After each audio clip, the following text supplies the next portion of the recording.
एक बार एक गांव में एक बूढ़ा व्यक्ति अपने पोते के साथ रहता था। बूढ़ा व्यक्ति रोज सुबह जल्दी उठकर भागवत गीता पढ़ने के लिए मेज पर बैठ जाता था। उनका पोता दादाजी की प्रशंसा करता था और अपने दादाजी जैसा बनना चाहता था, इसलिए पोता दादाजी की तरह सब कुछ करने की कोशिश करता था।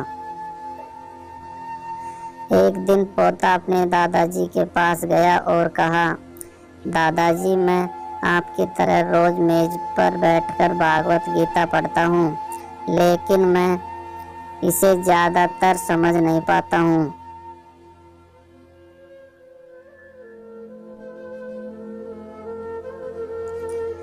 और जो कुछ भी मैं समझ पाता हूँ, किताबें बंद करने के साथ साथ मैं उसे भूल जाता हूँ। अगर मैं जो पढ़ता हूँ उसे भूल जाता हूँ, तो भागवत गीता पढ़ने से मुझे क्या लाभ मिलता है। तब दादाजी एक कोयले की टोकरी पकड़े हुए थे। उसने पोते की तरफ देखा और उसे कोयले की टोकरी देते हुए कहा, नदी पर जाओ और मेरे लिए एक टोकरी पानी लेकर आओ।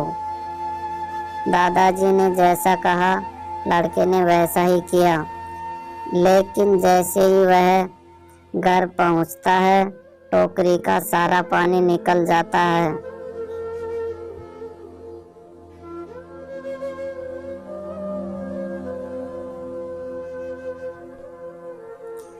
दादाजी ने मुस्कुराते हुए कहा, वापस पानी लेने के लिए नदी में जाओ और फिर से कोशिश करो, लेकिन इस बार थोड़ा तेज चलने की कोशिश करना। लड़का मान गया और इस बार नदी से पानी लेकर जल्दी घर पहुंचने के लिए तेज भागने लगा।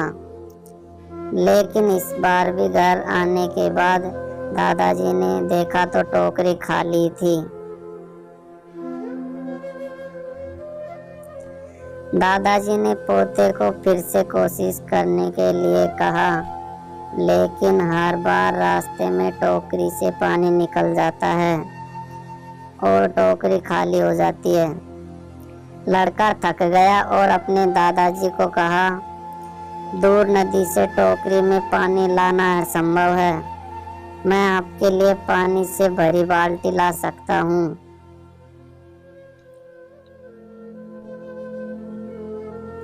दादाजी ने उत्तर दिया, मुझे पानी की बाल्टी नहीं चाहिए, मैं चाहता हूँ कि तुम उस कोयले की टोकरी में से पानी हमारे लिए नदी से भरकर लेकर आओ और कोशिश करो।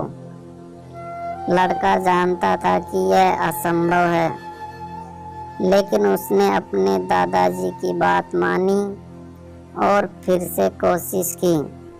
इस बार लड़का जितना जल्दी हो सके उतना जल्दी दौड़ा, लेकिन फिर से टोकरी खाली थी। लड़का थक गया और उसने अपने दादाजी को कहा, ओ दादाजी, इस टोकरी से नदी में से पानी लाना हमारे लिए असंभव है।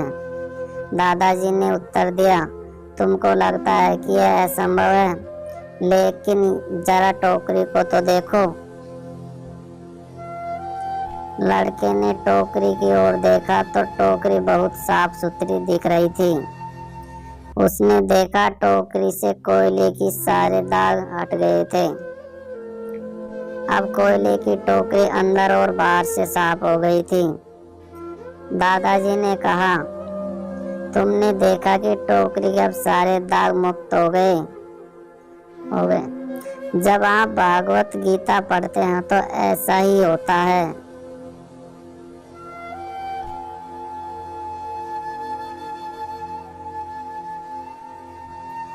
तुम जो पढ़ते हो उसे तुम समझ या याद नहीं रख सकते हो, लेकिन यह सब तुमको अंदर और बाहर से बिल्कुल बदल देगा।